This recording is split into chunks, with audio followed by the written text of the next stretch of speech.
And I'm Jamie from King Voodoo. And you're watching the Paranormal Brew. Hey. All right. Let me bring my peeps in. Well, they're really not my peeps. So they took over. Peeps! Peeps. Oh, shit. Good evening, fellas. Hello. It was some good head thrashing music there. I know. I was rocking out. I love them.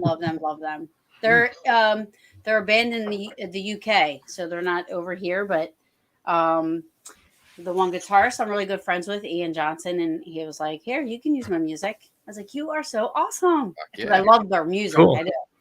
So I like that. Yeah. So what's Very going nice. on? I don't know. We're just casual Tuesday night. Yeah. So everybody knows Kenny. That's going to be here. What? Probably everybody knows Kenny. Hey, Tom. Who doesn't know Kenny? Hey, Tom? Yeah. Right? Weren't we discussing this earlier? He's a Paris celeb. Dave and I are just Kenny, you should change your we're name lucky to Paris to be. celeb. We shared a byline, bitches. So we're all Paris celebs. If I go down, I'm taking both of you with me. Some celebrities are bigger than others, buddy. Yeah. Kenny is officially a Paris celeb. We're just happy to like carry his shit to conferences and stuff. Yeah. Tim carries my books. Here you go. I got some for you. So, but Dave and Tim do a show with Kenny called Three Tortured Souls. We do. Yep. So, for the people that are watching, Dave, Tim, can you introduce yourself? Go ahead, Tim. Tell us all about the two tortured souls. Ooh. So a quick bio of how we're tortured. Well, you do a show with the Paris celeb Kenny. Please, I know I do. We kind of all three met through one person that didn't like critical thinking and feedback. I don't know how else to put it. And three of us got kicked out of the show. Yeah, all three of us got kicked off of a show. So we said fuck him and started our own thing. That's right. There you go. Oh, I like the mug. Look at you. Mm-hmm. What's in the mug? Bailey's Irish cream with lots of coffee. Cheers, by the way. I was pre-gaming. Energy. But cheers. Oh boy. Energy already.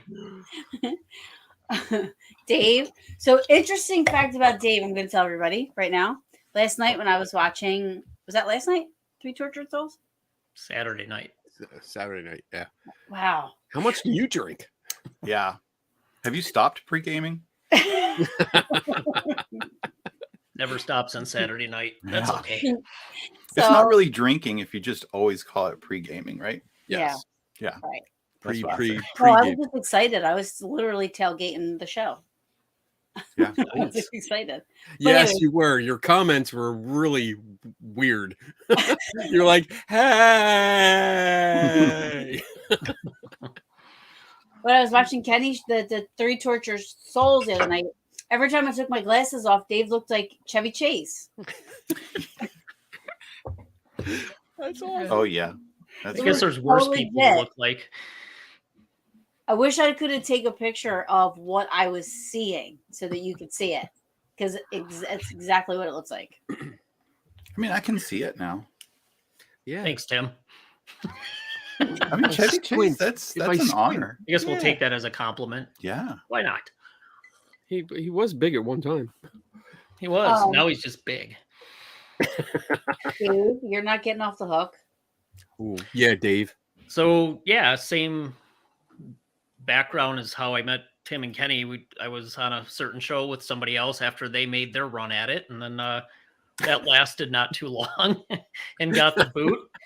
And there was a big blow up at one point about censoring comments and kicking people out of the show. So I tried to make peace and ended up having I don't even think it was a show. We just kind of got together, Tim, Kenny, myself, and one or two other people. And we did a video podcast and just talked about things. And then we called it one thing, and that lasted a little while. Then I think 2 other people that were on that one had other things to do and they couldn't continue with it. So we ended up forming the Three Tortured Souls. I really honestly don't remember when we came up with that name. I think we were probably all sitting around on a weekend drinking and shooting, looking at some very painful videos or talking about something that was torturing us. And somebody said something about, whoa, 3 tortured souls. So we went with that. And ever since then, it's been what? We're coming up on 75, 76 shows or so.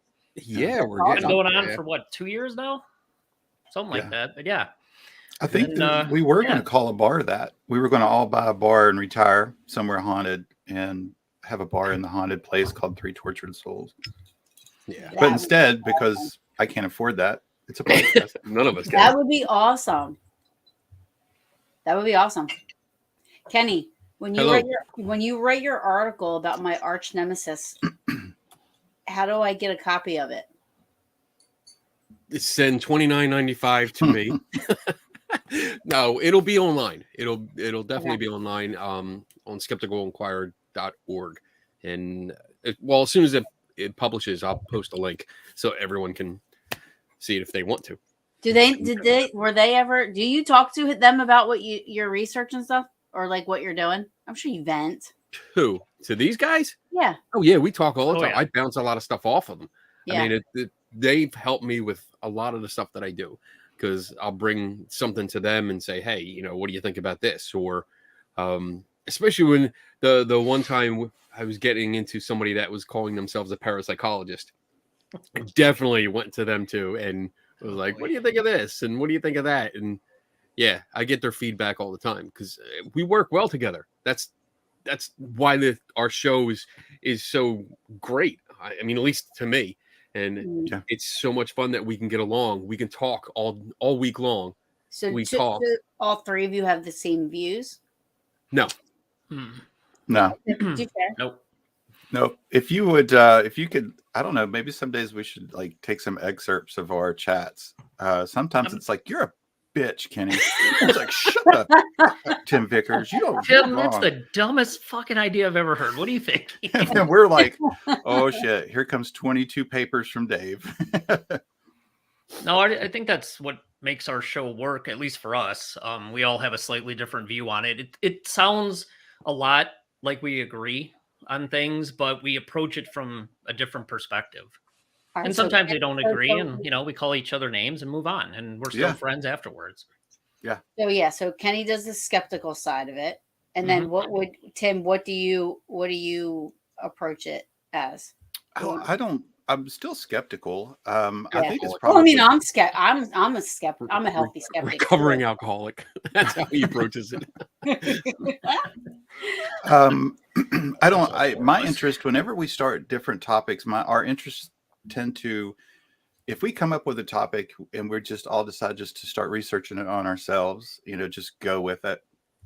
We rarely show up at the show with all 3 the same things. I typically like the social aspect, the psychology behind hauntings or beliefs in hauntings, anything sociology. A couple more cups and I won't be able to pass that word. Getting in the big words out now. Yeah. Tim. I like, I just like the psychology of it. And so we just take a topic and we just, we roll with it. And I end up usually going down a path of a social aspect of it. Of course, Kenny ends up, I think, with technical stuff. He's great. He's a great detective. He'll find anything. And Dave is just a walking book of knowledge. So the final one, Kenny and I are like, well, what do you think? I don't know. What do you think? We're always like, let's ask Dave. Dave will know. Dave? No, Dave does not know. Dave just has lots of papers he can throw at them and get them to not bug me for a couple hours if I send them enough shit to read. It's true. No, so my take would be kind of more of the science, the studies, the research articles, and I tend to take a much bigger parapsychology view of things versus Tim and Kenny. That's just where my interest lies. He kind of like, it works like a dog and a dog toy, because we'll ask Dave questions and he's just like, well, here's a couple academic papers. go get him, go get him. And then me and Tim are going for hours. And then that's what Dave does. Just sits there and sips his drink. Like, And I yep. just watch him go. So is it just paranormal claims or stuff like that you guys? I think most of the stuff has some kind of paranormal connection. Mhm. Maybe not a like specific, like we don't talk about ghosts all the time or Bigfoot all the time. Like we did a show on Bigfoot. We did a show on UFOs or life out there, talking about how far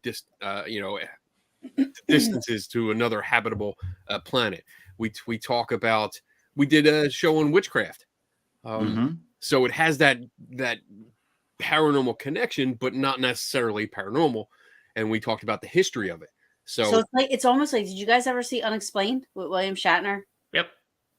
Yeah. So you know how I feel like that show kind of brings in all different angles of. Does it? It does. I Does feel it like. really? You don't think so? Does I it? do. I mean, I mean, they lean to be towards honest, I haven't stuff, but I haven't seen it, so I don't know. I've only seen the commercials, so I don't know. I mean, it's good. You guys, Dave, did you see it? Shatner. Yeah, I've seen it. Yeah, William Shatner is a dramatic. I heard he's a dick. That was great. Yeah, Yeah, I've seen it. it on I can TV. see where Everybody's she's coming from dramatic. there. I mean, it's kind of like that, but I just think with the difference in the views we bring and the way we tackle, it's a little different. But I can kind of see how that would be similar. I mean, like that's what I'm saying. Like when they'll start with UFOs, but then they go back to like ancient Egyptian stuff, and like to me that's awesome. Like to me that's like an education part of it where they're talking about like ancient civilizations and how they lived and this and that. Especially when they have like the ones that like the ancient civilizations that just disappeared. So they try to figure out why or what could have happened here, this and there. But then Aliens. Right. Then you have the people that say it's aliens, right? You do. There's legit people out there that think like that's what it was. But so yeah. So but what do you guys believe in ghosts and stuff like that? Or you're a total skeptic, but you're open to having an experience or learning or wanting to have an experience? I guess I'll go first since Kenny's looking at me. Yeah, you go think- first, bitch. Based on all the different things that I've looked at, read, studied, I think there's something going on there that we can't explain naturally 100% of the time. There's enough interesting stuff, and not just ghosts or hauntings, but if you think of the general topic of life after death or the continuation of consciousness after bodily death, and you start looking at near-death experiences, out-of-body experiences, ghosts, hauntings, reincarnation, when you look at that as a whole, there's definitely something interesting going on there. Doesn't mean your consciousness for sure survives after death. I don't know, but I do believe there's something there that just can't be explained 100% of the time by natural causes or explanations, despite what Kenny says. Asshole. Just believe her. That's Buy a stick. What? Yes. This is pretty much This is what why we have fun. This is what our comment section looks like through the week while we're preparing for a show. So, But no, I think there's something out there. I obviously you really need to figure out exactly what consciousness is before you can talk about for sure if it would survive or not after bodily death. And science, mainstream science, still struggles with that. So what survives, and if it does survive, how long does it survive, or is it just something natural we just don't know about yet? I don't know. I think there's enough out there that makes it interesting for me, and I think there's something to it besides just natural explanation. So that's where I sit. What do you think about that, Kenny? What do I think about that? Yeah. Oh, he's totally full of shit. No. What about you, Tim? Kidding. No, I See you later. see where he's coming from. Oh no, There he Dave! goes.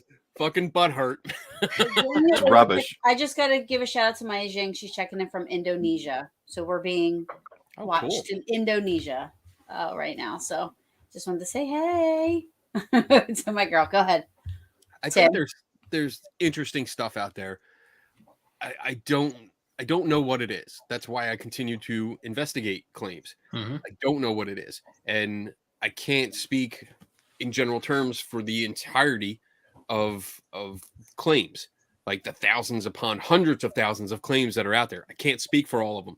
I can only speak for the ones that I actually looked into, and from that's what I base it so far, and I'll continue to do it. And my I guess worldview of the paranormal and claims like that will evolve as more cases and more information comes in. So as I investigate, if I come across something that's like really extraordinary, I mean, I'm excited about it. Right. I'm not going to try to prove it wrong. I'm going to try to prove it one way or another to see what it is. Like what is really going on here. If it happens to be a ghost and sits down next to me and says, "Hey, what's up? I'm a ghost. I'm from the spirit I world." died. I'll be like, I "Yo, died, and now I'm talking to you. Like, what's that's awesome. up? We'll sit down and have a little jam Which session." will never happen. No. Well, never, but it'll never happen. I hope so. Maybe. Yeah. I Maybe. hope so. But I mean, I'm not holding my But breath. for me, it's hard for me only because I say this all the time. As human beings, we have to put labels on everything. Mhm. So we have a label for everything, every single thing. So who knows if a Bigfoot is a Bigfoot? Who knows if a ghost is a ghost, or you know what I mean? Because that's what we've labeled it Mhm. as people to try to relate it in somehow or some way where our brains it makes sense. We need to put things in order. We need to categorize things. We need to put chaos into some kind of order for us to be comfortable with it. Not Right. necessarily understand it, but to be comfortable with it. Right. Mhm. Yeah. Yeah. So that's why I don't know. Like when I have like all these shows and I have all these people and like they may call it, everybody uses a different word for everything, but it's the same. A lot of times it's the same word. Like energy or ghost, spirit, whatever it is. Like Bigfoot, Yeti. Like there's so many different names for the same exact thing. Mhm. I think that's the That's problem. Yeah, ahead. I was going to say that's one of the problems with the field is, at least with the amateur field. Now with actually parapsychology, I think they've tried to define the terms, but nobody uses them and nobody sticks to them. Even though there's some people in the community that call themselves parapsychologists, they don't use the terminology. But Kenny's right. That's a big problem with the field is there's no agreed upon terminology or definition. I mean, even within the field of parapsychology, they used to distinguish between residual hauntings, ghosts, apparitions, intelligent hauntings, poltergeists. But even that, they're now taking another look at it, saying they might not be all that different. It might be a continuum or a spectrum of things that start and evolve and do certain things. So even within the field, they're not exactly sure what each phenomena is. So Right. yeah, it's a big criticism of the field, and it's rightfully so. And I agree because of what I may think and I say poltergeist because that's just one of the words, that or one of the descriptions of a type of a haunting. My idea, my understanding is that it's, just thought forms, right? And then you have people that think it's a angry spirit or an angry, and like I'm saying, like there's like to even say the word poltergeist, there's so many people that think of that as something different. Like there's no definitive. Okay, this is what this is. There's no standard, Right? and that's the problem. Everyone wants to do their own thing, and just as Dave pointed out, when you get into the amateur field of this, and pretty much everyone watching this, sorry, but you're in the amateur field. Mm-hmm. You guys are not using the proper terminology. You want to use your own words or your own methods or bring your own beliefs to it rather than leaving your beliefs at home and just looking at the data and letting the data take you down that path to a conclusion. You Yeah. guys are, well, I keep saying you guys. I really shouldn't say that. In general, people just want to use their own thing, and then you have the select few in a group that want to make a name for themselves, so they Right. create their own terminology, their own methodology or something out there that they want to put out there and say, hey, I do it this way, and this is awesome. This is the way it should be done. You know, maybe they'll write a book and put it out there and say, this is the scientific way to do it. And then you have three jackasses review their book and tell them how shitty it is. So the first thing they got to do is get on board with the terminology so that everyone knows what they're talking about and understand the definitions. Can't just throw words around, buzzwords. We make fun of the word energy. You don't have to drink. I'm using it properly. But we make fun of that term because so many people use it wrong.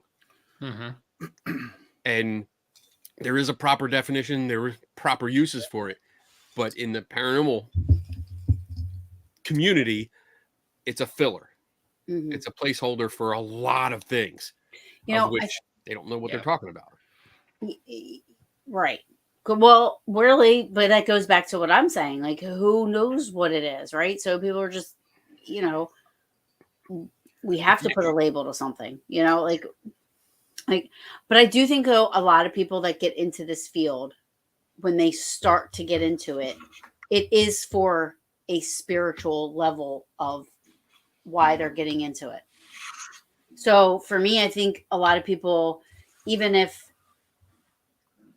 they want to, they want to try to do it on the scientific level, the reason they're getting into it is because either they've lost a loved one and they want confirmation there's something else out there, or, after a loved one passed away, they feel like they had an experience, So I think a lot of people, they start out on that spiritual side of it as opposed to the data side of it, and they just automatically want to believe that there is that thereafter, and you can communicate with people because they're hoping maybe I'll connect with my loved one, inside. So I think it starts out there. I mean, if you went into this like totally blinded, and I think more people would have a choice as to how they want to go about learning about the subject. It might be a little bit different, but I think a lot more. Am I making sense? What I'm saying? Yes. Okay. What? Are you still talking?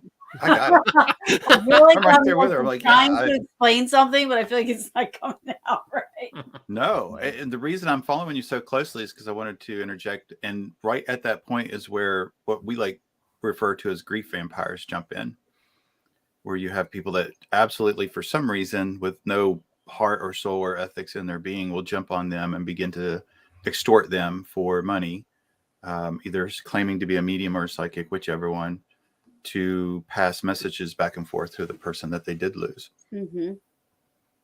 Yeah. And that's when I started. Like, when my dad passed away, and that's not why I got into it. I was always afraid of it. Like, I wanted nothing to do with it. But like after my dad passed away, and then I started, you kind of feel like you need something. I went the church route. I went to every single type of church you could think of to try to okay, because I wasn't anything. You know what I mean? Like I wasn't raised Catholic or whatever. It was just like, hey, whatever you want to do, you're gonna do. So, but after my dad died, I was like, oh my God, I need something, and then I watched an episode of John Edwards, and I know, so I watched, but see me not knowing any better. Right. So I don't know any better. I watched this episode. I know. I talked to the priest at one of the churches I went to. I talked to him. I felt comfortable with him. I talked to him about it, and I remember him saying something, but again, knowing what I know now, and I know I don't know everything, but knowing what I know now, I question everything, So, but anyways, he said, as long as they say that they're not talking to the person, if they're getting visuals or they're getting, feelings and this and that, then yeah, okay. But if they're saying that they're physically talking, like they're hearing this person talk, then I wouldn't believe it. Well, I took that and ran with it. I was like, okay, John Edwards is real, 100%, because I wanted it to be real. I wanted him to be real. I wanted that to be my confirmation that that's not it. I'm going to talk to my dad again. At one point, again, this was when I first, when I first lost him, you know what I mean? So I was like, kind of looking. But I think after that, then it kind of goes into you wanting to do it, the ghost hunting. Anyway, for me, I mean, but I find when I've been doing this since 2017, and a lot of people that I interview, it's the same thing. You know, it's like, oh my, you know, either they've grew up in a haunted house, you know, or you know they had somebody that passed away, and that's when it started for them. You know what I mean? Like, you know, so it's already, I always had an interest in this stuff. Mhm. So I didn't grow up in a house that I thought was haunted. I didn't have like a profound experience. I just liked weird shit, Mhm. you know, growing up. And Yeah. I think all of us, we grew up with In Search of, Unsolved Mysteries, you Oh, know, yeah. these Love that show. shows where if you Scary like Stories them, to Tell in the Dark. That's now a movie. yeah. I have the books up on the shelf. Love it. This kind of stuff is just we loved it. So I've always had an interest in it, and it was a natural progression or evolution when this thing called the internet popped up, the World Wide Web. It's like, whoa, what? I can reach out to other people that aren't in my like neighborhood. Yeah, and got into a ghost hunting group, and I was a ghost hunter for years. Right. And you know, then things changed. But I think you're right. I mean, there's people that get into it because of a loss, and like I relate the story of Harry Houdini. I mean, he started checking psychics and mediums. He started testing mediums because he really wanted to contact his mother, who had passed away, and he was really close with his mother, and he was disappointed because he kept recognizing trick after trick after Right. trick, Right. and that pissed him off. And I agree. And I see that. I see Yeah. that today. You know, I see that where people take advantage of others, and I think that's what Tim was touching on. Like, you Yeah. see them, you see someone grieving, and they take advantage of it, Right. and that really, really pisses me off. Right. Which is Yeah. why I fully support what you do. There's a guy on YouTube, The Shape, his name is. Must be true. Huh? It must be true. It's on YouTube. But he goes after all these fake people that are putting all this fake paranormal investigating fake evidence out. Mhm. I don't know if you guys have ever seen his YouTube show, but he literally like he goes after all these people that are all these YouTuber paranormal people that are literally faking evidence, and he goes through their videos frame by frame, points out this, points out that, says this, says that. I mean, I am in support of that because that's fucked up. Like, why do it? Like, why are you doing it? Like, Mhm. I mean, those are the people, and unfortunately, there's so many that they think that they're gonna get that they can pull the wool over people's eyes, and you know what I mean, and they're gonna get somewhere because of Kenny's best friend Zach Baggins, who made it so dramatic, you know, and so everybody has to be drama. Everybody has to have the, you know, the evil thing, the medium shirts, the, you know, all that stuff. No, I'm not going to say all. I'm going to say a lot of people. But that's why I love The Shape. I love watching his videos because he totally will say, okay, this is what happened. This is what they did. This is how it's false. It's fake. This, you know, and tears them apart. And the people get so mad. Kenny, he gets mail like you do. You know, hate mail and death threats and, you know, blah, blah, blah. But That's all because of these two.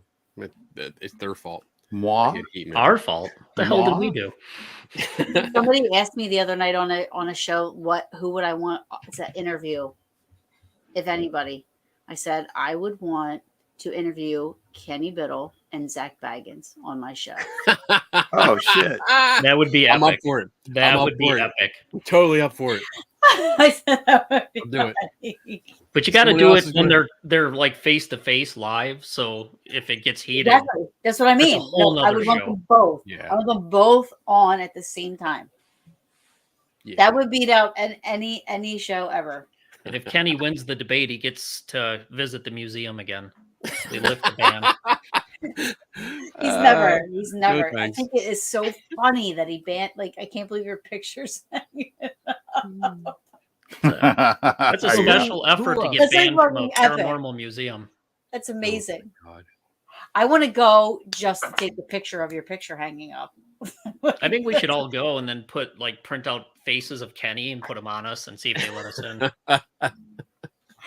No, we get the shirts at. So another one of my shows, these people started this. What would Kenny do? Oh, jeez. You should get WWKD shirts and go to Zach Baggins and stand under your picture of being banned. Well, it's in the little office. They got a little cubby office there, so I don't know if you'll be able to see it. But I mean, it's there. I'm gonna try again though. I'm going at a secret time this year, and I'm gonna try and get in again. So we'll see. We'll see if that works. Did you say this the other night? Houdini went as far as lobbying Congress to stop fortune telling. So there was a fortune telling bill that made it to Congress, and Houdini testified at the hearings in D.C. Unfortunately, it did not pass. Right. But he had his. It's actually a interesting transcript if you read the transcript of the hearings, because the court erupted. Like, people got pissed off and people were starting to try to fight because there were several psychics there that had been exposed. Houdini had one of his investigators sit in seances with several of the psychics. This is still mind blown to me. I had no idea Houdini was even on that side of things.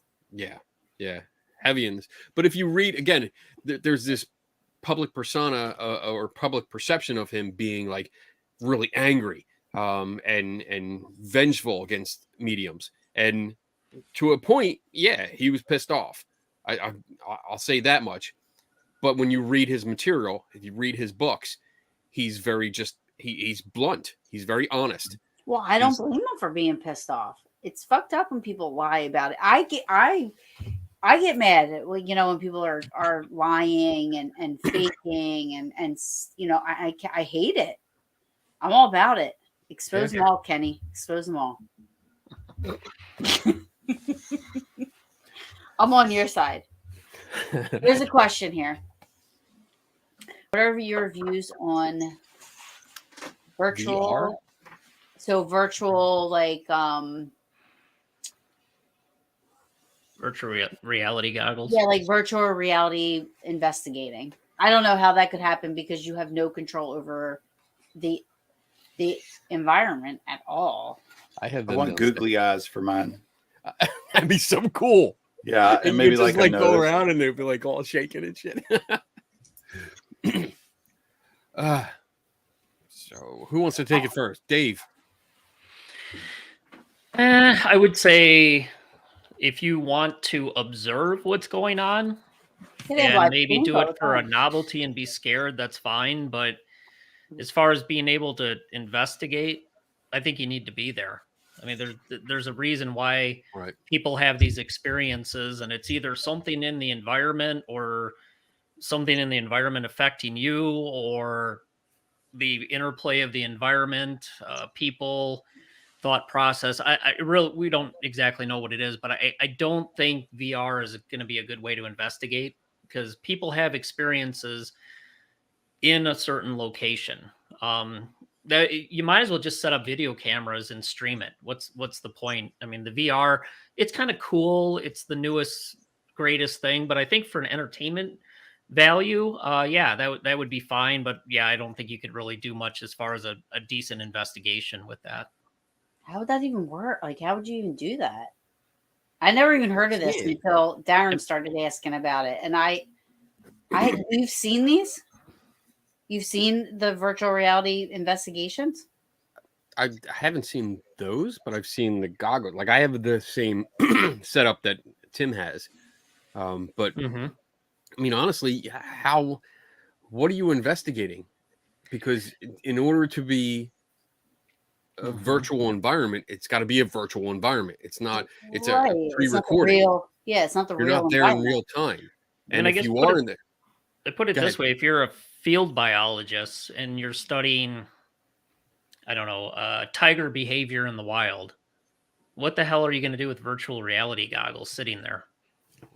Right. I mean, plus Yeah. if you're doing environmental sampling, which most people do, they're trying to figure out what might happen in the environment that could affect you or cause you to have these experiences. How are you going to do that? So to me, it just seems like a novelty thing. There's no hands-on. There's no inspection. I mean, the only way I could see it working enough, I don't know if this is how it works, but if someone was walking around with a 360 camera device and you were live streaming from that so that you could look around, but again, you're But not it's still so directing it. extreme. Yeah, you're not there. You're not there, and it would be the person that is carrying the camera that would be experiencing anything, if there's anything to experience. Right. Mhm. Therefore, And it's not. yeah. And that's not virtual. And like Dave said, it's not, if it's environmental, you're not taking any readings. You're not able to check things yourself, unless you can communicate. You can try and get them to do it, but sometimes that just doesn't work. Right. Communication doesn't work well, and the person that you're trying to communicate doesn't get what you're trying to tell them. So I mean, you'd have to be there, and if that's not the case, and it's just an environment that's already been digitized in there, then it's completely a waste of time. It's a novelty. It's a game. It's a video game and nothing more. Tim, what do you think? There is nothing I can say that you guys have not said. No, so I like it. Like I like, there is, I forget what it is now. Yeah, I have an Oculus 2. There's, you can actually watch concerts now, basketball games. I think they have the camera set up. But if you want to view, kind of like what Dave said, I mean, if you want to go see it, I mean, it's really cool. There's plenty of VR videos that are on a YouTube type of page. Well, like when you put it on, do you feel like you're walking through the place? In or a way, are you just watching? Well, I don't know what it would be set up for, or how they would have the camera set up at a place. Like, I'm going to say, like, agree wholeheartedly. I don't know how you would investigate through a VR. It's the same thing, like Dave said, with a camera. Like, you might as well just have a camera. However, if you want to, like, I mean, I would love to take a VR tour of a castle in Ireland. Sure. I would do that. I mean, I'm not going to say I'm doing a haunted investigation, but I would enjoy that greatly. And there are places. That's cool. I would totally do that. Yeah. Yeah. Tours are much different. Yeah. Yeah. I mean, being able to do a virtual walkthrough For somewhere you can do. Yeah. That'd be great. The only paranormal investigation I would partake in VR is the Ghostbusters VR game up in New York. In New York, there's a whole virtual reality thing. You put the goggles on, you have vests, and you actually. Oh yeah. The game is mapped to the actual physical environment, and you can play like Call of Duty kind of games and run through. But there you have a Ghostbusters one, and I'm dying to get up there. That sounds just run cool. through it. They are. I mean, the Oculus too. I got my wife one for Christmas, and it's cool. It's really cool. It's fun to play with, and I could see the fun of touring a castle or going on like a live nighttime tour or something really cool. But yeah, beyond that, But that doesn't do that yet. That doesn't do that right now. I think you probably could. I don't know if anybody's doing it, but yeah, I imagine they can. Yeah, you can do, like, they do have live concerts now, and the NBA teamed up so that you could actually have courtside seats at an NBA game. Now, would you pay for them? I didn't check into that. I don't. It'd be more than I'm willing to pay. I can tell you that right now. I'm going. Yeah, I'd rather be there. Yeah, I mean, I don't want to virtually sit next to LeBron James. But anybody can say they did that. Who gives a shit? Yeah, right. Even one of the first things I did that I still do love is just to put them on and go to the VR YouTube channel, and you can tour different cities. You can tour museums. You can go to Milan. You can go to Florence. You can go to Paris. You can. Like, you ever see a ghost on one, Tim? No, not yet. I think so. But then again, if I did, how would I know I did? Yeah, how would you know you did? Yeah. You wouldn't know, and I think that's a problem. Kenny and his Here's another one. What are your views on sleep paralysis and shadow people get invited? I think we should let Tim start this one. Oh, Yeah. I have a friend. I have a friend that's a doctor. He did run a sleep study center. I think we've had him on our show Yeah, we did. twice. Once. Once. Okay, once. Where he does study sleep paralysis and the effects of it, and he's really knowledgeable. I don't think there's anything paranormal attached to sleep paralysis at all. And actually, you would need a sleep study first to determine, like, I guess, the degree or the amount of problem you're having with that or how it's happening.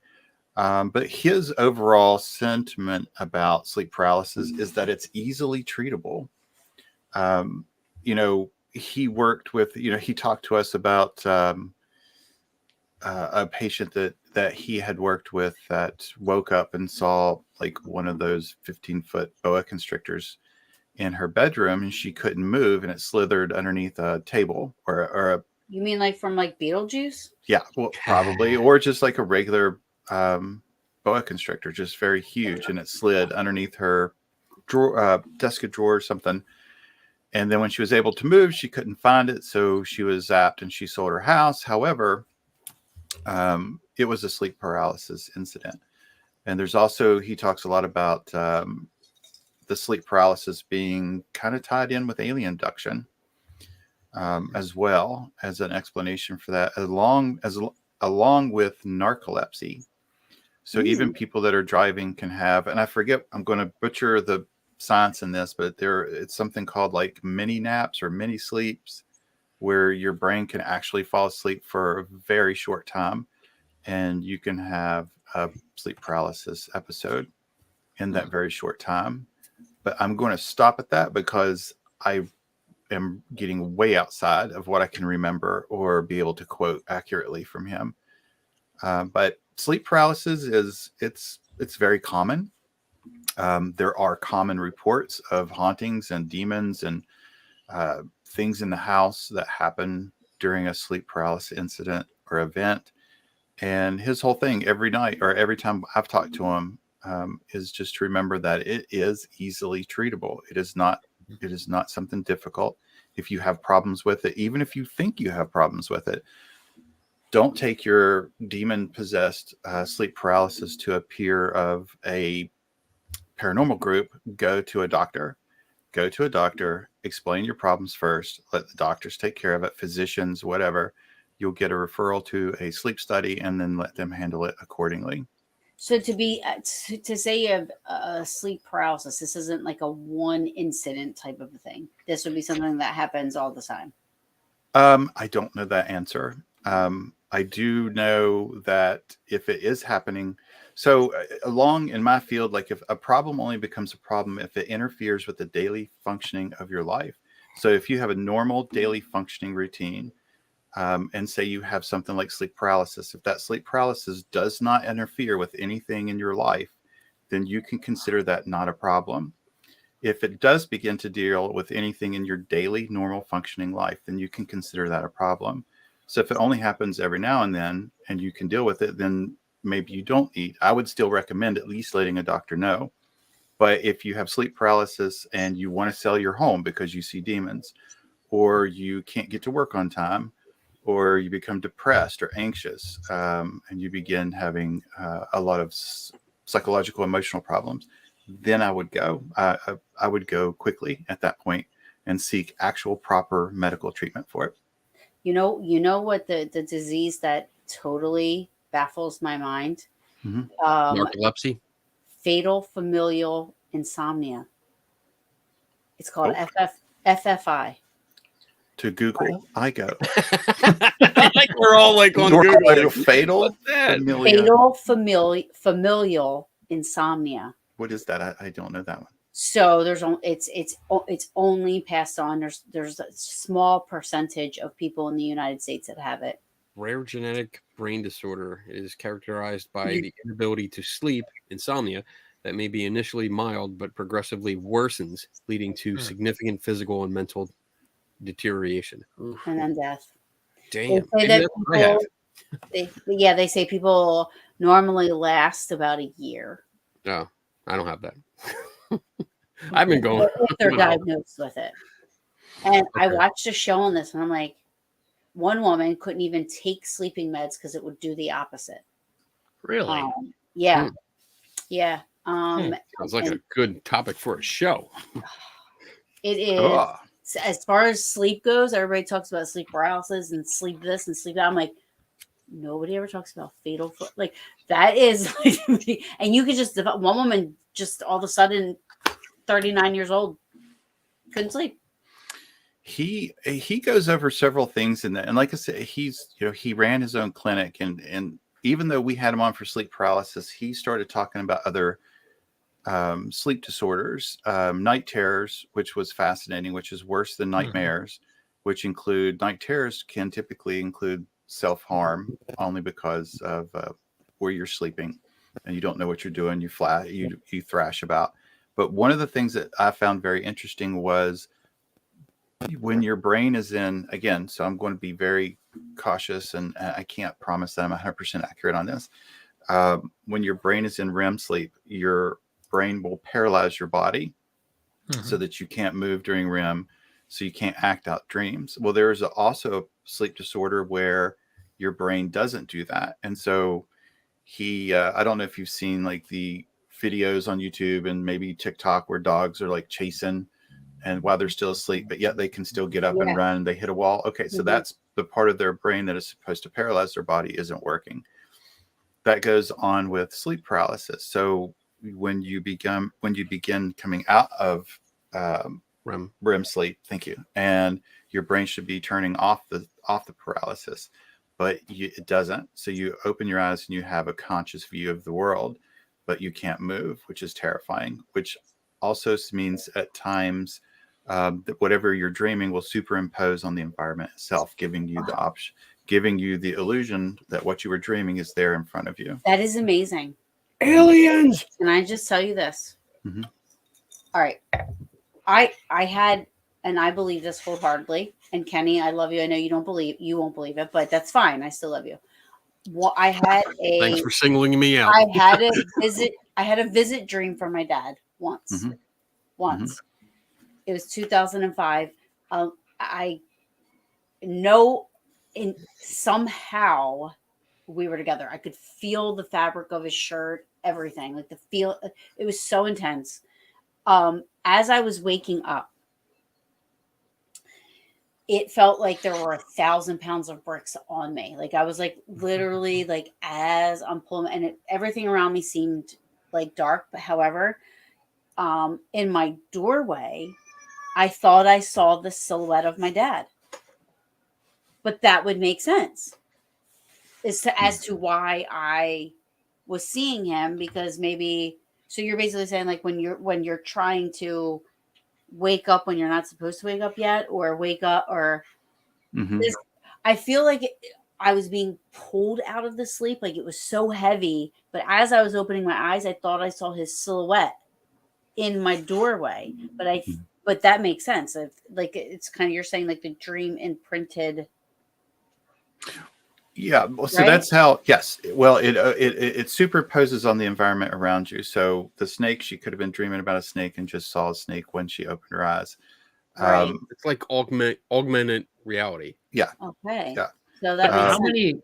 How many of but those let me say this: instances- like, I wouldn't want, even with my beliefs how they are as a skeptic, I still wouldn't discount your experience as something that you actually experienced that wasn't sleep paralysis. So when I talk about things like that, I don't want people to think because I'm saying this, I'm trying to discount your experience, because your experience, your experience, and I say this for everybody, people have experiences, and I don't disbelieve that people have experiences. It's just maybe sometimes the interpretation or the cause of the experience that gets a little jumbled sometimes. Right. So when people, I don't like, bothers me. Yeah. Some people say, well, you just don't believe me. I'm like, well, yeah, I do. But so, going back to the paralysis. And again, this is not my expertise. This is just what I can remember him. He's a really good friend of mine. We always talk about stuff like this. It's your brain should be turning off the paralyzing state of your body when you begin to wake up. Sometimes it doesn't. and that can be a problem when you're in a sleep paralysis state. Mm-hmm. It's delayed, and in some instances, like with sleepwalkers, it doesn't paralyze the body at all. So you are up walking and acting out your dream. Sometimes people, when I was a kid, I would try to go to the bathroom in my sleep, and I would get woken up in the closet with my mom going, "No, don't pee in the closet. You have to go to the bathroom." Hit you with the newspaper, rub your face in it. That's right. Stop peeing in the closet. Oh my gosh. That was that's just that was the first embarrassing thought that came to my mind. But thank you. Yes, I won't do it again. But I completely was asleep. I imagined in my sleep I had to go to the bathroom, or I was using the bathroom in my dream, and thought I had walked to a restroom, which was not. It was just a closet. But luckily, my mom was there and woke me up before it was even weirder. So, but with Taryn's experience, she thought it was her dad, right? How, Tim, maybe or your friend knows, have they looked at the type of experiences or the phenomenology of the experiences, and are most of them more like scary, frightening, demonic, like what people would interpret, old hag, that type of stuff? Or is there a certain percentage where people see loved ones that have passed away? Because obviously another group would argue what she may have had was an after-death communication, if there was any Sure. communication at all, or if she had that interaction, or it was just simply a dream. So I'm not too familiar. Yeah, which is why I wanted to preface that. My thought always was sleep paralysis was more of like a foreboding, scary, crazy things that kind of scare you, not necessarily having an experience and seeing a loved one that's passed away. Mm-hmm. Yeah. I don't think he's done any research. research. You need to dig into these things to understand what may or may not be going on. Right. I like the idea. I don't think that he has done. I can ask that. I don't think I've ever asked if he's ever taken record of what people with sleep paralysis have reported seeing. I think he's far more clinical. He loves paranormal. He loves all of this. He's by doctor. He's a pulmonologist, pulmonary doctor. Yeah. But he also runs that. So a brilliant person. But loves just going. He'll talk your ear off about paranormal anything, but is very clear to distinguish at the point where he ends with science. Like he will not take anything post what is science and use it to apply to his treatment of his patients. He's very clear about that. So, Dave, that's a great question. I'm going to write that down and ask him if he's ever documented what people reported seeing during a sleep paralysis event. My wife had an episode of this, and she was scared, but I think the experience was scary because of the paralysis. So, real briefly, she had this idea that she woke up. She thought she woke up, and she was laying in her bed, which she was, and she felt our dog kind of stand up and put front paws on the bed. And she used to do that. Come up almost like, hey, I want to come up, make room for me. She felt that. And then a moment later, she realized that the dog was actually laying on the bed already next to her on the other side. She could feel the dog on her leg.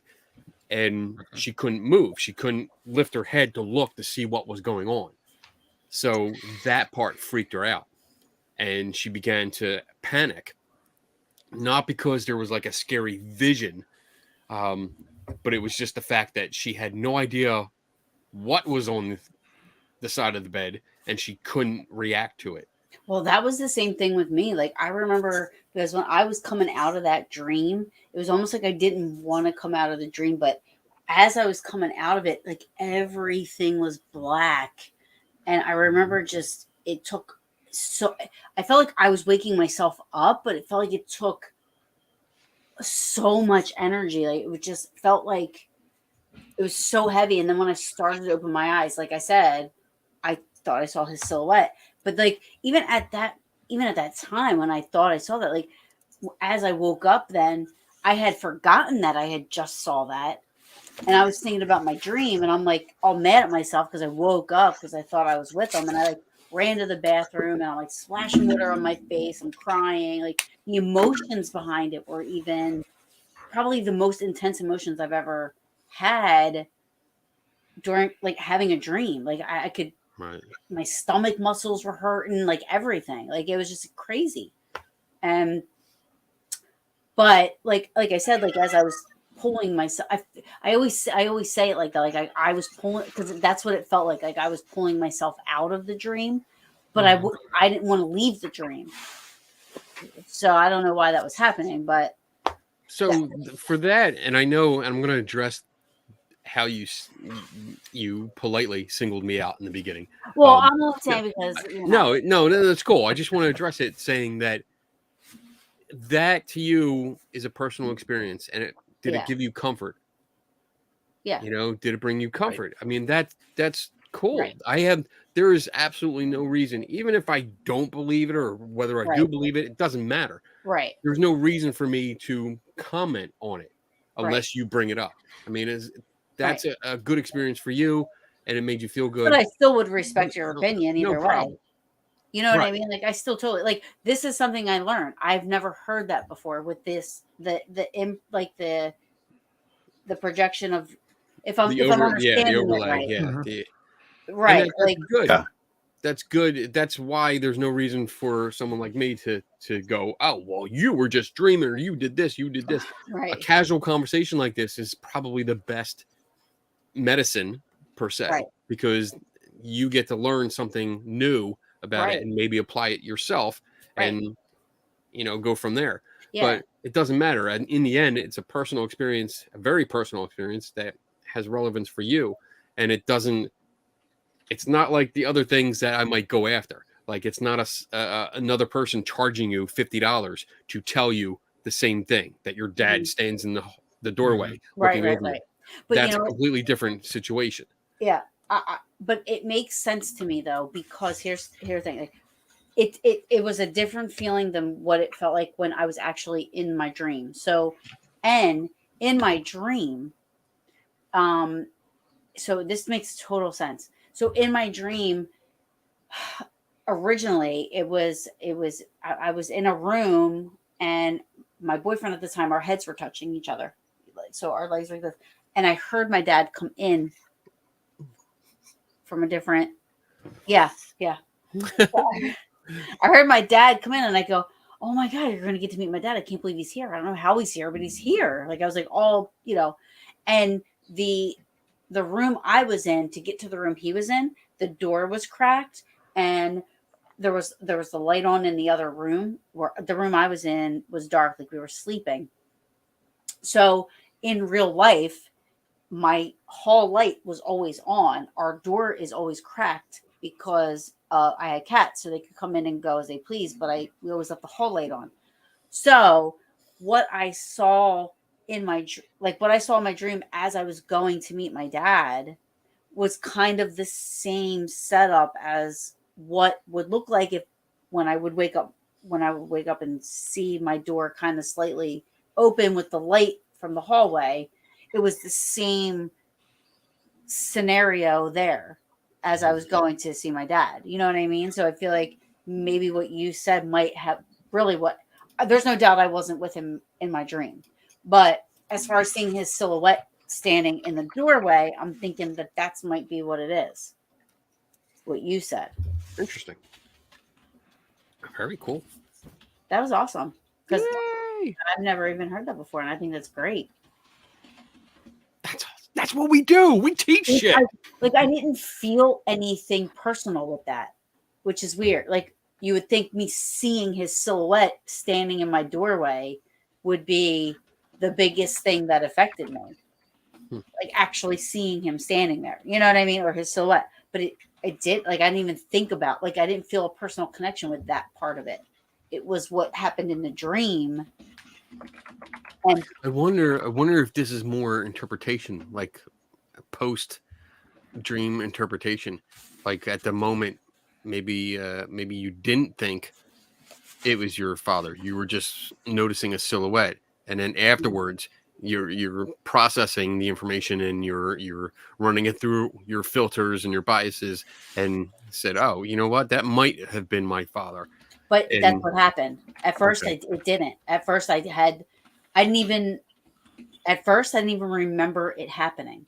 Hmm. You know what I mean? It was after Right. when I was like, "Wow."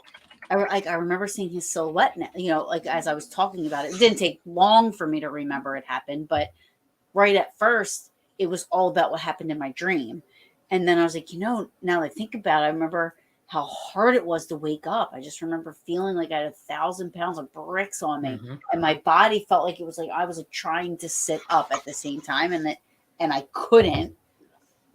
And then 1,000 pounds of bricks. I feel like that after Mexican. Oh my goodness. But yeah, All no, right. I had to so- break the tension there. no, that makes so sense. Look at this. Oh, so look let at me this give you kid. just a quick update. So I messaged the doctor and I asked him like if they're, I guess he'll have to look into it. But I heard someone say that the scary thing is not being able to move. So he said typically if the parent is aware of what it is, whatever it is, it will alleviate the fear. Like I guess once either realizing it's a dream or sleep paralysis event. But what it's not being able to move that causes people to be Panic. afraid. Mhm. During those events, the person is fully awake, not able to move. Yeah. That'd be Yes, scary. I wasn't panicked. Yeah. I wasn't panicked. I just couldn't get up. I just couldn't get up. Like it Did you know what was happening? Do you have any idea?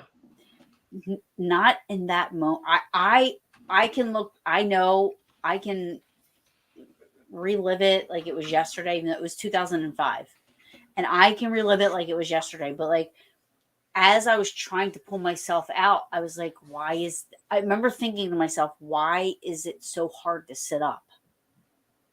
Like I remember thinking to myself, why can't I sit up and wake up? Like it felt like Mhm. I was trying to open my eyes and I couldn't even open my eyes. Because I had 2 episodes of it, and it happened after I'd actually done a fair amount of reading on it, and I don't know why. It only happened twice, and it hasn't happened in years. But the cool thing for me was I realized what it was and what was happening. So when I first had it, at first experienced it, you kind of freak out at first. You're like, "Ooh, am I dreaming? Am I awake? What's going on?"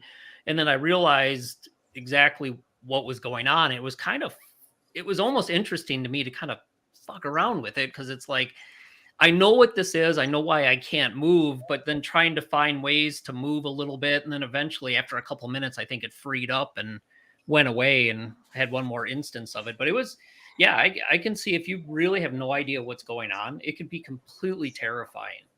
Mm-hmm. I mean, it felt like something was holding me down. I couldn't move. You felt the heavy pressure on the chest. There was this, like a big black mass off in the corner, and you're just like, "Holy shit, what's going on?" There's demons and aliens and whatever's But going that's on. what it was. Like so But I there's knew the what it map. was, and I'm like, "Oh, this is actually." I was like, "This is so cool." So I'm like trying to move and figure out how I could get out of this. It was kind of fun for me. I remember. I feel like I remember feeling like I was halfway up. Like I was fighting so hard to sit up, but I actually got like a 45-degree angle up, and it was like I was stuck there for a minute, and I'm like, why is this so hard? I just I can't even open my eyes. I remember feeling that, but I feel like it was just all black. And then as soon when you thought you saw your dad, though, did you actually see it, or was it a feeling that the shadow or silhouette was him? No. Oh, so when I first opened my eyes and I saw it there, I honestly, like, as soon as I saw it, I was at the same time, I was like up and open. You know what I mean? Like I was like, I felt freed, if you could, so to speak. And then all of a sudden I just started gasping for air and crying. Got up, ran to the bathroom. I was splashing water on my face, which I've never done that before that or after. Like I've never gotten up out of a dream and not thinking about it. Why would I splash water on my face? I don't even know why I did that. I've never done that, but That's what they do in the movies. So I don't know. that's what we. So let me Just give you like one that. more follow up, and if you want to move on. Yeah. Yeah. So I asked him about the visions again, if there were ever reports, and I think he's just going to look more into it. But this was just his normal. Normally, visions aren't experienced during sleep paralysis. Visions are experienced as part of awakenings with patients with narcolepsy. The dream is superimposed onto reality, but the person can usually still move. Visions can be experienced by people with narcolepsy, whether they have sleep paralysis or not. Not true Interesting. sleep paralysis. The patient is fully awake and not dreaming. They just can't move. Okay, he sent that correction. Okay. So yeah, he brings in the narcolepsy again. I remember that he talked a lot about narcolepsy with sleep paralysis, but that's So why I I'm don't like, have narcolepsy. I wish I did because I don't sleep, and that's the only time anything like that has ever happened to me. Don't worry. The older you get, the more you sleep. It just I can't happens. wait. I'm Yeah, waiting for right. that day. I'm waiting for that day. I still don't sleep. You're not sleeping right.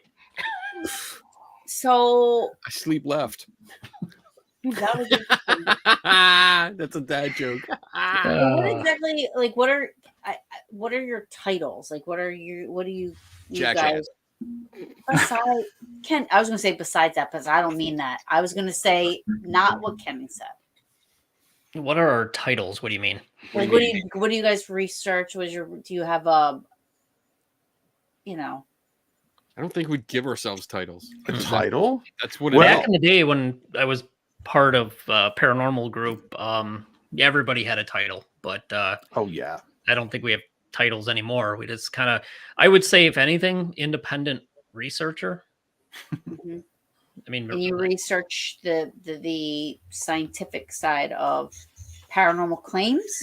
yep, beliefs, why people think they're having experiences, environmental changes at haunted locations, random number generation. Now, do you go to haunted locations and investigate? Mm-hmm. Do you investigate or you just observe? No, I don't investigate anymore. We don't investigate. The only time we go is if we have a certain experiment or something we want to try at a haunted location or a non-haunted location. We've actually run our equipment, and I think it's on our Three Tortured Souls website, Tim. We Mhm. ran a data logging system in a non-haunted location for a fairly long period of time just to see what a true baseline would look like. And surprisingly, there's EMF spikes all over the place. But Yeah. anyway, yeah, so I only go out and do any type of on-site stuff if there's an experiment or a certain project that I'm working on now. You mean you do a control site? What is that? I just did you blew ever your look up that fucking mind, Ghostbusters? Biddle. That guy that I had on that Brad Bradley, remember? Brad squared? Brad Bradley. Brad Be Bradley. squared. I think it's I don't know, the call letters for the group was CPRI, I think. Oh, I know those guys. Yeah. Yep. What do you think about what they do? They do good work compared to probably 90% of the other people out there. I think they do. I've been following at least casually what they've been doing for a while, and they do some pretty good stuff. They're approaching it, I think, in the right way. Yeah.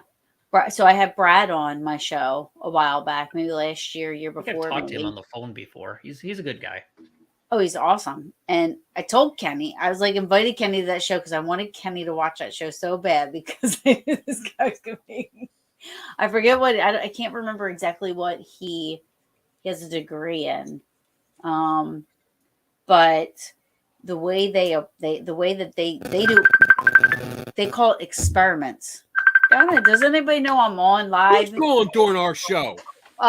One of the third owners of BB3 TV is calling me. What You the should know that fuck? I'm on live. Is that Brian? No, he doesn't. No, Brian is Parapost. Oh, never mind. BP. Oh, is it? Oh, Dom. Dom. Dom. Dom, you better be watching, bitch. Dom's trying to call me. He probably wants to do a live. That's what he does. That's what he calls me. Like, yo, let's go live. I'm like, No. I think I just looked up. I think Brad was a chemist of some sort. I'm not Yeah. exactly sure. So yeah, I had him on, and I think he's awesome. And I don't know his group. I never really looked up their Facebook or their Looking it up page. now. Yeah. Ooh. Although Kenny, I think you looked it up before, and you told me you wrote back to me about something about, was it them that you said that you didn't 100% agree with what they said? There's on a their- bunch of people here. Brad is a research coordinator. That's his title. Mm-hmm. But there's other people. No, but I He's mean, not like, the one- what when I say title, I mean, like, I don't know how to ask people, like, I do you think have it's a weird when degree, or what do you do for a living? Like, what do you? What do we you do in know? real life? Is that what you're asking? Yes, I don't know, is that what you're asking? Like what our real jobs are? but That's Hi, April. yeah, I mean, no, but both. I mean, I think it's, Let's see. Brad was like somebody that Right. always stuck out. He started my whole thing with like wanting to have, Elliot on and stuff like that. He's an industrial chemist. okay. Industrial chemist. Okay. Six Sigma green belt. Oh, and laboratory information technology site expert. Nice. Yeah, so everybody though on their team, I think, has a really, and I'm just gonna, just say it like this for a lot of wine and lack of better thinking, but they're all like degreed in something scientific smart, And when they go out there and they do experiments, they call them experiments, not investigations. Remember, Mhm. I talked to you about it, and I said you have to watch it and let me know what you think, because I wanted to know your take on. I mean, that's How he nice. I see explained 2 PhDs on the team. I mean, it's actually kind of interesting. I might have to look into this. I'm going to keep Mhm. this up here and look at it after the show. But that's good. That's what we need. That's what we need. More people like this out there, rather than your run of the mill. Like, hey, I watched 2 seasons of Ghost Adventures and I know how to ghost hunt now. Right. We don't need that. I mean, I'm sure they're going to do it anyway because it's a hobby, and it's something to do for fun. But that's not going to do anything. That's for entertainment for them. When you form a group and you guys go out like every weekend or every other weekend, and you just like, oh, let's do a ghost hunt, and you spend 4 hours at a place, and you wait for lights to light up and things to make noise, and then you go to the next one. You're doing it for fun. You're doing it as a novelty. You're not doing it for any progress, any data collection, any furthering of your quote unquote field. I mean, just to mention, like Dave's mention of data loggers, that alone Right. is a big step forward from all your hobbyists. As long as you do something with the data, But what is the best data logger to get? There's so many out there. That's my problem. Well, we just did a show. Just did a show on that. I don't like them. I don't use any of the equipment that is made for paranormal investigating. I can't use it. I feel like it's like I do have when we do events for people that, if I'm a part of an event that people are paid to do an investigation, I'll bring the stuff that I've bought. So I'll bring out, a trigger prop and, this and that. But I gave my Ovulus to Sabrina. I didn't want it, so I just gave it to her. You know what I mean? Like I'm not. I don't know. I'm just not. One quick thing I want to go back to is the PhD. I mean, they have PhDs on their group. That's good.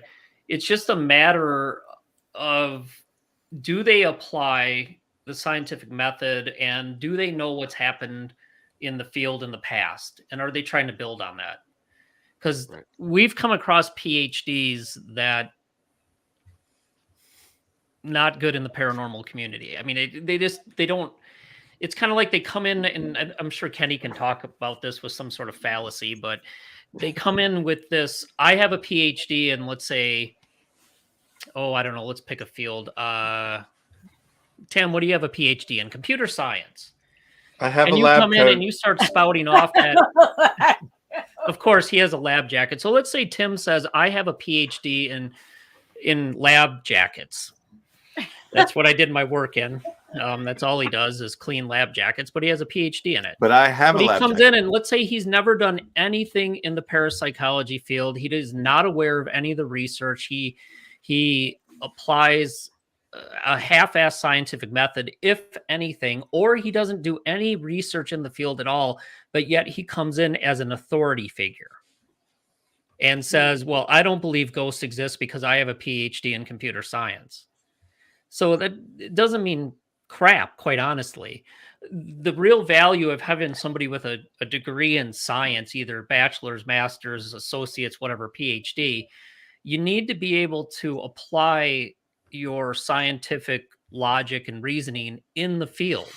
And one of the biggest things Tim and Kenny know I always bitch about is people don't know what the hell, one, the field of parapsychology is, and two, what other people have done in the field and how they should add to it to advance the field. So, I mean, it's great to have a PhD, but, you know, you want to stay in your lane or at least apply your basic scientific knowledge to the field and not just say, because I have a PhD and I haven't done anything in the field, I can make a statement about it.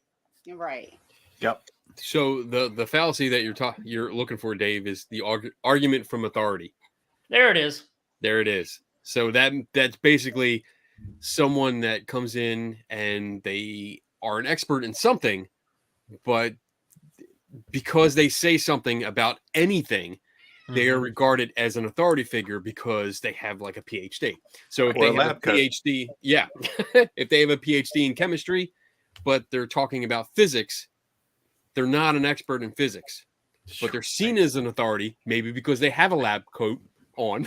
Even in my normal job, I've seen PhDs that are phenomenal scientists and they're really good in the lab, but you get them either out in the field or in a real world applied operational situation, it's not good. Now, I don't have a PhD, but I respect the fact they put that time in. But you also have to remember with a PhD, you are so highly specialized in your area. You do a dissertation on one specific little topic, and that's essentially what you're an expert at the time.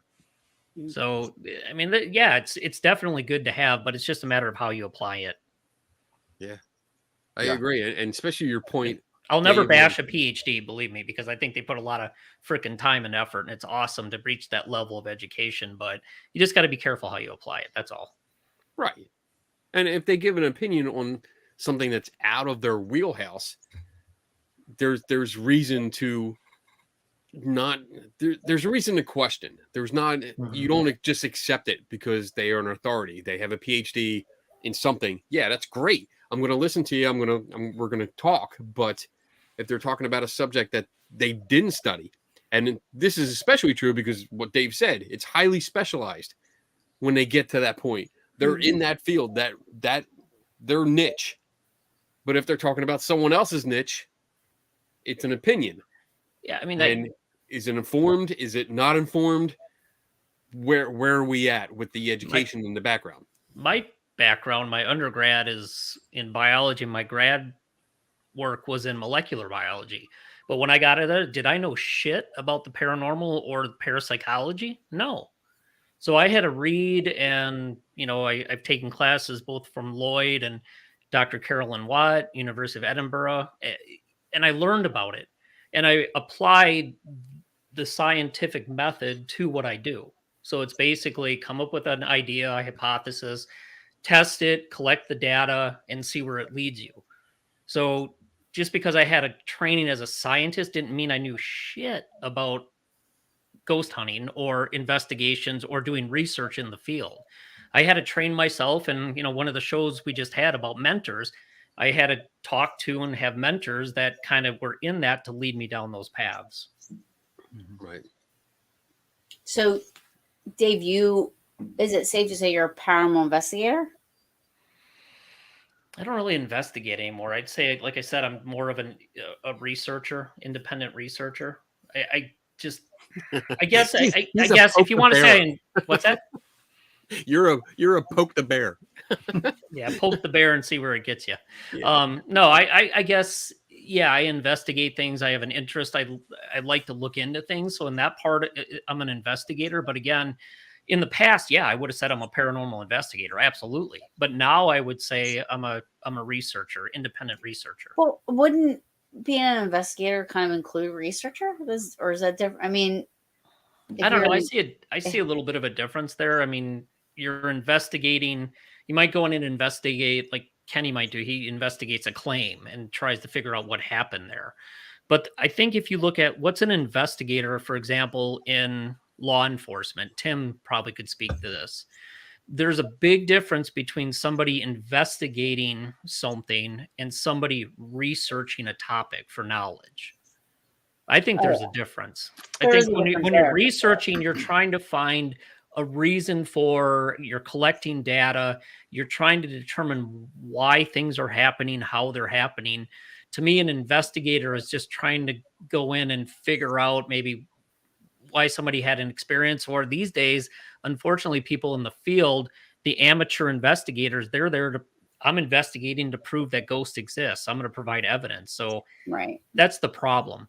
Yeah. I do see a difference between investigator and researcher. It's a fine line. I think investigator, when you go from investigator over to researcher, I think you're crossing a little bit more of a data collection and analysis and scientific threshold, as opposed to just investigating what somebody experienced. See, I say researcher only because it sounds smarter. So I'll say paranormal researcher. That's the problem. We've seen this evolution where, at least I have, people started out, I'm a ghost hunter, right? That sounds cool. It's awesome. But then everybody's a ghost hunter. And then people said, well, I want to be different. Now I'm a paranormal researcher. That sounds more important. Or a paranormal investigator. They went from ghost hunter to paranormal investigator to paranormal researcher. Now they're saying they're a parapsychologist. Listen, people, you're not a fucking parapsychologist. I knew this topic would get it. I was sitting here just waiting, going, "Come on!" Now they're going to start counting how many times I say "fuck." Kenny counted one time. He sent me something. He's like, "I'm going to see how many times Dave says fuck." Oh my God, that was awesome. Running tally all day. Okay, I'm done. Next. That's true. I mean, like, it's. You see that common thread. People give themselves titles when they're in groups, like, oh, I'm a founder, I'm a tech specialist, I'm this and that. Why I'm not a part of a group. I'm yeah. I don't. You know what? The greatest have a thing, title. though, is somebody who has who really wants to learn as a researcher. Did you just snort? Yeah, because Dave's getting back on the train. I just want to say the one thing that the really cool thing is people that are researchers, they are willing to continue to learn. Yeah. And seriously, I mean, Kenny, Tim, researchers. Yeah. All right, now I'll shut up. I'll mute myself. No, then I am legit. Then I'm not lying. I'm a researcher.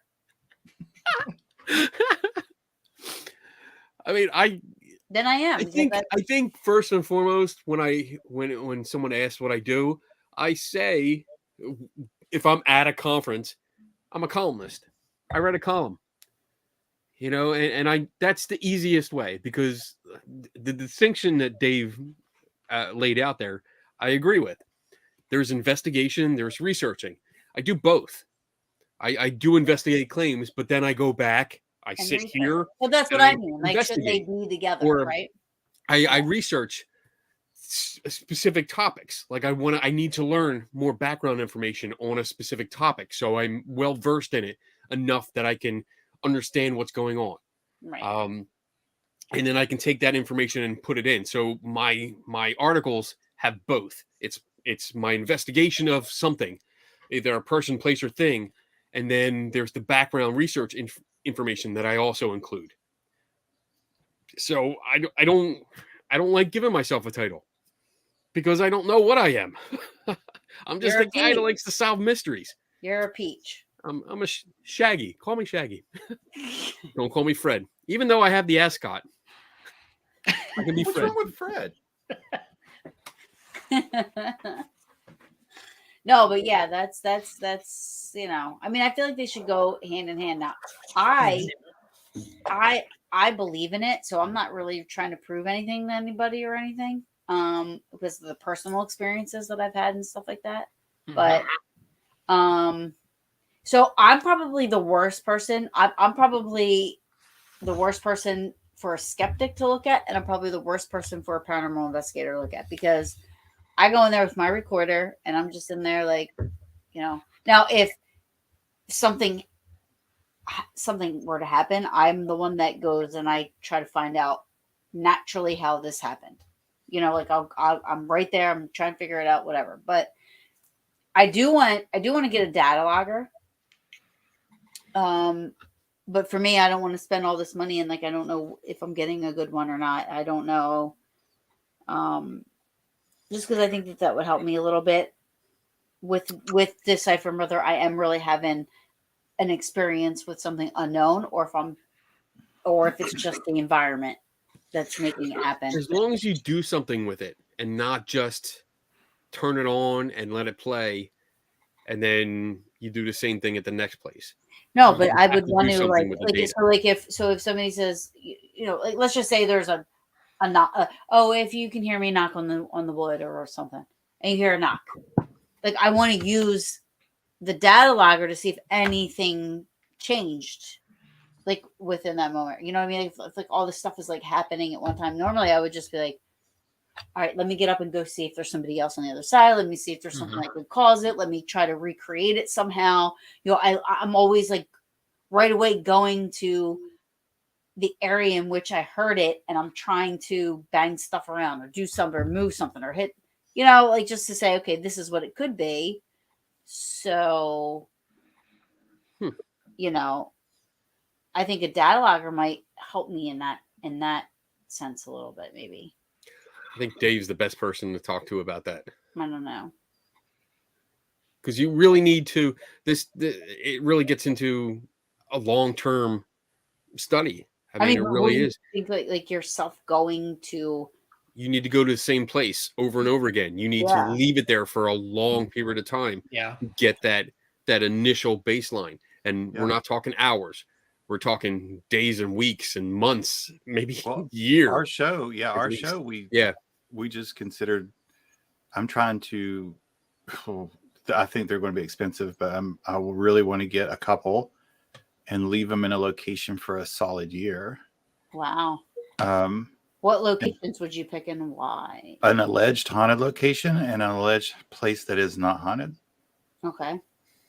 Or if I have to get 3 because I could do it in other places. It was a good show, but a year, like and that stemmed from our conversation when we see people do a baseline sweep and they go around, they do 15 minutes of baseline. Well, in I think Kenny and I actually worked the math out at one night. How many minutes are in a year? And so that takes a lot because we suck at math. I suck at math. Well, if you look at the percentage when you do 15 minutes out of a year of possible data, it's an extremely small percentage of time. So how do you know? How do you know that you just didn't get a naturally occurring and event at the same time? And one of my favorite sayings ever. That's where your 2 years of statistics come in, Tim. Yeah. Wow, did you re-up on your drink there, Dave? Yeah, my wife brought me another drink, so thanks to my wife Jen. Wow. Supporting me through this show with a big glass of bourbon. I love prepared to say for no commercial. Dave's wife's like, keep drinking, honey. Come on. I'm out of coffee already. I'm not even drunk. It's terrible. Coffee. Yeah, coffee and Bailey's. You guys have turned like my threshold has gone way up. I thought I was going to give you a little bit of an incentive earlier when I messaged on pre-gaming.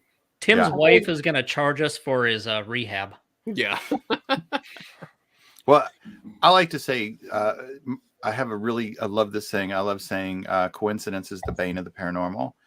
And I just think there are times that there are coincidental events that people attribute to a paranormal coincidence or a paranormal event because it seems so unreal that these two events could happen at the same time.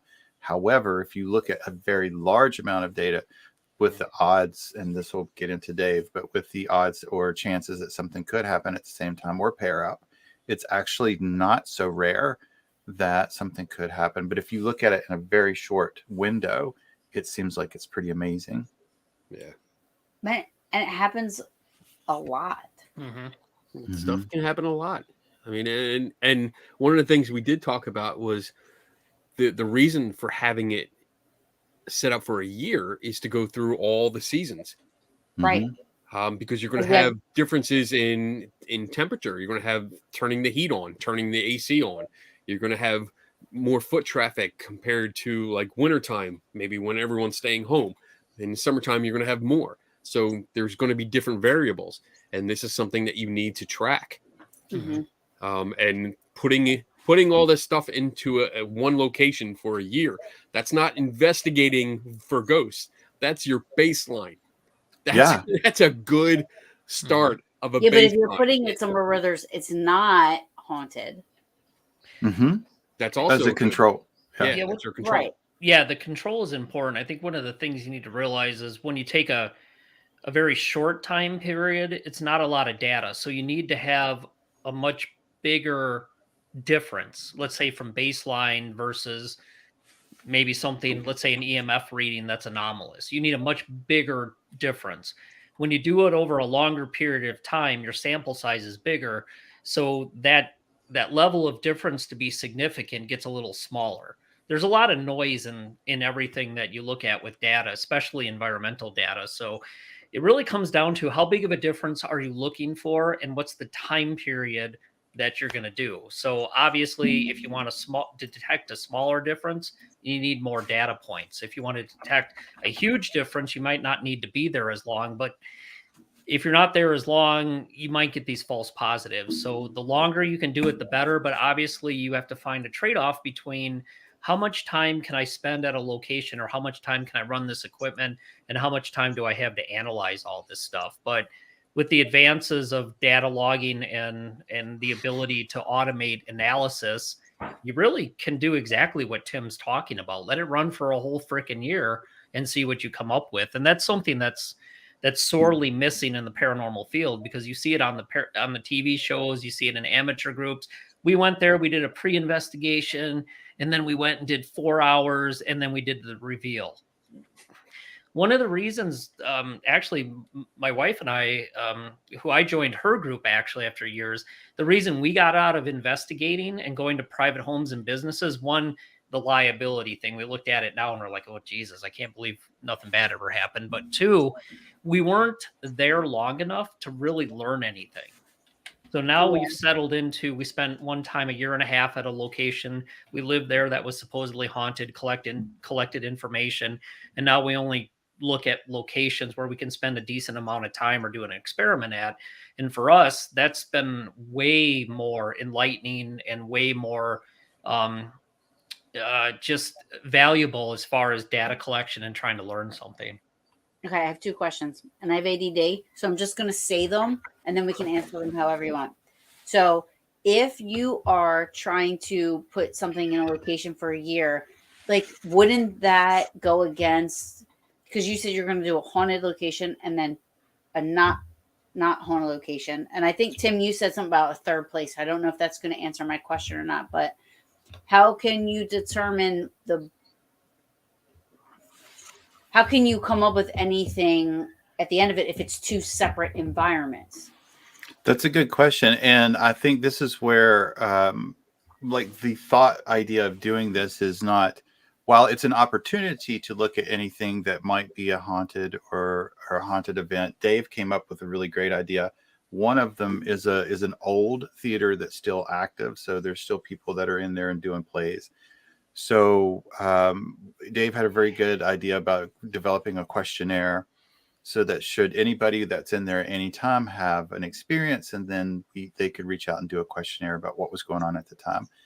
However, my idea of doing something like that for a year is to show a comparison of what is possible in an environment over a year versus when you're doing a baseline reading for a day. Let's just say someone goes and does something for a whole day. which I don't know if anybody's ever done anything for a whole day. Typically, it's like a 15-minute walking through the house with a EMF meter or something, just seeing what's there and looking at any differences over 15 minutes. Right. So my thought on this is to show, look at the 15 minutes. You have something that happened in 15 minutes. Let's just say nothing happened. And people are like, I don't even know what to consider a 0.03. Let's just call it that. Right. Random number. But over the course of the 4 hours that you're investigating, you had 1.8 EMF spikes. And you're like, wow, this is amazing. So you have 4 hours and 15 minutes of data collection. My idea is not to look for a ghost or haunting. My idea is to show a comparison of, look at the amount of events that happen over a year. The thing that when you say you have a 1.8 versus a 0.03 baseline, that might be significant in the very small time frame that you're using it in, but over the time period, it might not be significant at all. Right. So I'm not necessarily looking for a ghost. I'm just looking for a way to give a visual and data representation of that small window that you use isn't or might not be as significant of a measure as you think it is. And it might not be measuring, it might not be a valid measure. It doesn't mean that a ghost wasn't there at the time that something happened. It's just the way that you measure and the way you present the data in a 4-hour data collection of EMF. Whose baby is that? Sorry, my cat. Who, Dave? That's my cat. She's a camera hog. She's like, Oh my God, let her come What's that? on. I love it. I love babies. I love little fur babies. she's looking at me now. And she's so talkative. Is she a calico? She's yeah, actually. So talkative. Yeah, we rescued her. We have rescues. Is she a calico? Yeah. I'll shut her Yeah. up here. Yes. No, don't shut her up. I have my calico. I was just kidding. Yeah, don't shut her up. And Tim shoots his cat live on the air. Oh boy. The All hate mail. only movie that My that wife never would affected then me- The only movie that's never animal stuff has never affected me was Boondock Saints. When That's an awesome scene. I cannot This believe is- that this didn't is- bother me because it was such an accident, and he was like, "Boom!" I was like, Boom. Boom. I killed your fucking cat. I know. Oh my God. I love the Boondock So scene. can you see my cat? Love Let it. me see, baby. This is my girl. Let me see her. What's her Hey, name? baby. Oh, she's so pretty. Yeah. Oh, She wants to get on, so. I so want. We rescue and foster Yeah, animals, joke. so well, we have bless you. animals all the I'm time. a huge animal supporter for real. We foster, and then we foster, fail, and adopt, and then we have to fence another foster- acre in our I'm not house. allowed to foster because I would totally. What about an experiment? Tell me the name of that thing cat, and I'll shoot myself in the head right now. Boondock Saints, baby, yeah. Oh, I forget what the name of the cat was in there. Well, no, that's what he asked. That's what he asked the yeah, you girlfriend, told me and the she couldn't. cat- Yeah, that's right, and she couldn't. Yeah. Yeah. All right. Meg said, what about an experiment that is not a haunted location, but tell the investigators it is haunted, give a bogus backstory, and see what they get? We've talked about doing that. Yeah. Yep. Here's the problem. The problem with that We- is that me. Actually, we did something similar to that with an old group we were with. We went to a cemetery that had no reports of anything, and we told people that people reported hearing voices, they reported seeing an apparition. So we took the crew there, and wouldn't you know, they had experiences. They supposedly recorded EVPs or heard things in the EVPs and the recordings that they made, and it was pretty interesting. So just simply by priming them, it definitely allowed them to have experiences or What they interpret thought was. what they thought was paranormal, and the interpreted things obviously that were not paranormal that they thought were paranormal. So But, definitely priming them helped quite a bit. Well, and that's the thing. Like again, my ADD, I'm not spongy. So for me, like we'll do like walkthroughs and stuff. Like Rolling Hills, it's one of my most favorite places I've ever been. However, can't tell you shit about anything about the hallways. And they walk around and say, oh, this is this hallway, and this is this stairwell, and this room over here, and this is where Charlie was all the time, and this is where apparently Nurse Rosa is. I never retain that information when we're walking through. Like I can't do it. Well, maybe. But even if you didn't retain it, wouldn't it still put you on a heightened alert or prime you to have experiences? I don't remember. I don't pay it. I'm more visual. So like when we're walking around somewhere, I'm paying attention, and I have ADD. So I'm paying attention to what I'm looking at. They're talking, but I'm looking, and I'm and it's a bad thing. Like it's the same thing with what my friends all yell at me, like, oh, you need to, do your protection thing. Like I can't meditate because I can't, my brain don't stop. It doesn't mean that you're not retaining the information, though. You can still maybe not. I don't know. You can still hear stories, and subconsciously it stays there. You store it. Totally have to be subconscious because I'm not even paying attention. Like because I'm so focused on what I'm looking at. Like I love the architecture of old buildings. Love it. So when I'm going through an old building and they're talking and walking, and I'm like taking pictures of the woodwork, I'm taking you know what I mean? Like I'm so about that. Right. But you can still not pay, you're not focused on them, but you're still paying attention a little bit. There's still something in there because I mean, how many times have you've not been paying attention? This is for all of us. You've not been paying attention to a conversation, and suddenly somebody says something, and you're like, "What? Hold on!" Your attention, because you're not listening. You're not actively listening. You're passively listening, and something pops up, and oh, okay. Mm-hmm. But we've heard stories like Rolling Hills. We've heard stories. It's a popular place, so. And I think Dave was touching on it a little bit. When you go through the tour, you get primed. Mm-hmm. When they start telling you this happened here, you may not pay full attention, but you're still getting primed to not only what might happen in certain areas, but you're immediately primed that the place is haunted. Mm-hmm. Well, that's the only thing, right? So that's the only thing that I know. Rolling Hills is a haunted place. I say Charlie. I don't even know. I don't even know the name of the main person that's supposed to be there or whatever. I say Charlie. I just use that as an example. But I keep trying to drink more rum out of an empty cup. Now Dave's wife. Dave does. Where's Donna? Donna's. I think she just got home. She went and picked up a new puppy. Oh, I think they're coming in here. Do you want to see the new puppy? Like she just brought home the new puppy. So I want to see the new puppy. Yes. Oh, they got two. We got two. One's going to her dad and one's going to us. Yeah, okay, but see both. She's coming. She went back downstairs to get them. So I want to while we're waiting on that, I want to Megan Talbert. Yes, Megan. With that experiment.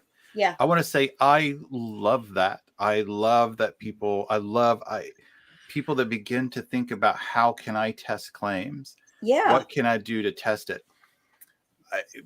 Even if it's completely wrong, I'm not saying that is, but like throwing it out there and actually testing it. I agree, Tim. Yes. I'm with you on that. Even being an investigator. Oh my goodness. What are they?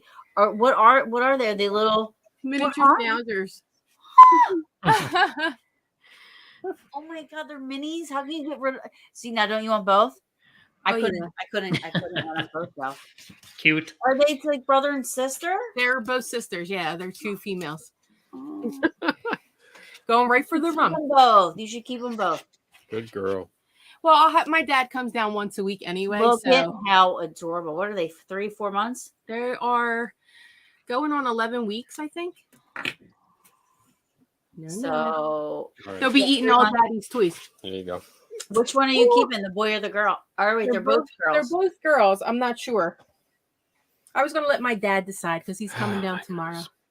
They're so Kenny? cute. Sleepless nights. They're so cute.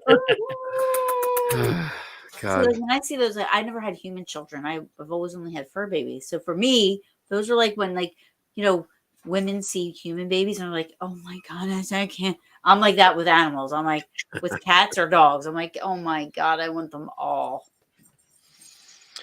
But I agree, Tim. I'm all about it. I don't like. Yeah. I know I hate when I go somewhere with somebody and they walk in like, oh my god, there's a female here and they have a white dress on and their hair's up and they're saying that they don't like that we're here and she has a mole on her under her nose and describes somebody and then another person goes, I've seen the same thing. That I can't stand that. I hate when somebody Yeah. describes something and everyone's listening, and then all of a sudden somebody pipes up, "Oh, I saw the same thing," and I just like that knee-jerk instinct is to say, "Bullshit, no, you didn't." It's so hard. It's so I want hard. to take them in those situations. That's when we take them aside. We separate them Right. if you can. You separate them and then you interview them separately and say, "What exactly did you see?" And then you can compare the stories and see if they came even Yeah. close. Now, to however, saying- here's something interesting, and I thought about it too because I've been struggling a lot with thought forms. And so, like, there's been times where I've felt something or picked up on something or felt like something was around, and then somebody would say it in more detail than what I'd be like, oh, okay, I feel like I'm being watched or something generic, but you're just feeling it, and then I go, oh, I feel like there's like a guy here, and then somebody's like, oh, there's a guy here, and I'm like, I was thinking that. Why didn't I say it? And then I say I was thinking that. Why didn't I say it? But then me on the outside of that, whenever somebody does that whole thing, I'm like, okay, you know what I mean? I'm like, even though that's happened to me. And that's something we look at, like contextual cues to see if there's something comes up, like Yeah. portrait on the wall or something like that. I mean, Which is good to have an observer there. Yeah, there's obviously contextual cues, and then one of the things we did in a house that was built in 1898 in Janesville, Wisconsin. We moved in there, Jen and I did, and we lived there for a year and a half, and we ran cameras, data logging, almost 24/7. I mean, it's a ton of stuff.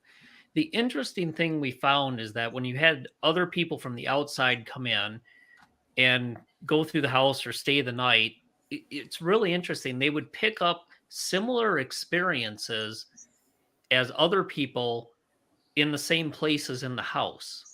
So one of the things we thought is, well, what the hell? Why would they be having that experience? Everything from hearing a growling sound to footsteps to something dragging across the floor.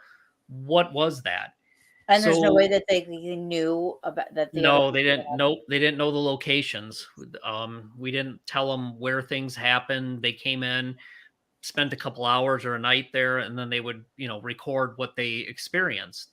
So one of the things I did was do an electromagnetic field survey, and the locations where people report the most experiences, and they were pretty similar. It had the highest level of variance, so the electromagnetic field readings would bounce up and down, and it would have the highest levels in the house, and those correlated to where people were having the experiences. But it was interesting because there was a whole lot of things going on there. You had people reporting voices, supposedly objects appearing. We had a door open and close by itself. We had light anomalies on the cameras, which we still have to crank through and get all this stuff online or published somewhere. But those locations where they reported those things, and even when we gathered that information, those were the ones that showed all this variance in electromagnetic fields. But why? So to me, that's an interesting thing to look at. Is it because people were being affected by the electromagnetic fields, or was there something going on that for whatever reason would cause those changes? So taking a look at that in that location, but then comparing it against, some work we did even recently with the paper on our website, looking at electromagnetic fields, there is definitely a difference from that location versus these control locations.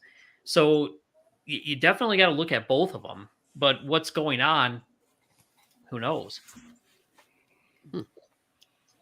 Yeah. Or is it, I mean, I just lost. See, here's my ADD. You said something and I was like going to say, or is it the opposite of that? You said Yep. it was, Everything is the opposite of what Dave said. Yep, that's right. Everything. no, I was going to, what the hell was I going to say? You said something that I was like, okay, but could it be the opposite? You said, is it people reacting to electromagnetic field, Mhm. or is the electromagnetic field reacting to the person coming in? Don't know. That would, well, if the field would change due to the people coming in, that would be measurable. But there was, when we did the survey of the field, there was To Google. nobody there except me, and I'd let the equipment run and then kind of walk away so it could run. Right. Yeah. So I mean, if the people were coming into the room and affecting an EM field, that would be something that showed up on the data. It would correspond with them walking into the room. Mhm. So I mean, to But me, we the didn't do it when people were in the room. I just did the electromagnetic field survey when people were okay. not there. I would run All right. it for a certain time period, and I mapped the house. I did every Okay. so many feet in a grid pattern, and it showed that there was a correlation between the number of experiences people reported and the variance and the level of the field. I don't know what this means. I think they meant Faraday Faraday. Yeah. Faraday, not Faraday. Is there a Faraday cage issue going on in the house? I doubt it. A house from the late 1890s. There's electromagnetic fields and bad wiring probably all over that house. Yeah. Yeah. The mind is a powerful thing, which is why I've been struggling with thought forms lately. I mean, even, me being like, if I'm in a location and somebody asks a question and I hear a response from not anybody that's there, like, to me, I'm thinking, is that me portraying that, like the thought? And I think about how. So when you hear these thoughts, are they? No, they're not. They're not thoughts. Like, I hear it. You hear it. So are they coherent? You actually understand what is being said? Yes. So then to test and it, it's caught on the recorder. So like you hear it, and then I say, I just heard this, and everybody says, well, I didn't say that. You know what I mean? So it's caught on the recorder. But again, I'm struggling with. So it's not in your head. It's something that's picked up by a recorder. But I'm also hearing it. So it's a at physical, the time. It's an audible. It's a physical audible. Right. So like I'll hear it, and then when I listen back on the recorder, you'll hear what I heard, and then you hear me say, I just heard this. You know what I mean? I have a lot of those. And for me, that kind of thing gets into individual cases. We'd have to listen to each one and figure out where you were at the time and what was going on, because maybe just spitballing here, some could be just misinterpretation, hearing a sound or hearing a voice that no one else was paying attention to. Maybe you were in part of a room where you had a better vantage point to hear someone in a different room or above or below. That's just throwing out some ideas. I mean, I have no idea. Right. No idea what could cause what you're talking about. So like because I tested this early on, really, really early on, probably surprisingly, I was probably like 15. I've never really told anybody this. I brought up the story, but I was 15. We were using a Ouija board, and I remember in my head, I kept thinking of the answer over and over and over again. Asked a question, and I kept thinking, okay, this is what it's going to say. And I kept saying the same thing in my head over and over and over and over again, nonstop. And it spelled out what I was thinking. And I was barely touching the planchette, so it's like I wasn't like pushing it in that direction. I was just letting it. But in my head, I kept saying the thing over and over and over again, what I wanted it to say, and it said that. So ever since then, So, I was I like, mean, if you weren't touching it, you think the planchette was moving by itself, basically? no. There was somebody else. Me and somebody else were there, but I was like my nails were touching it, so I wasn't kind of. So even if they were guiding it, what do you think happened? I don't know. I think it was like a thought. I think that the thought. You think they picked up on it like a telepathy type thing, and then they spelled No, it out? I don't think it was. I think it was.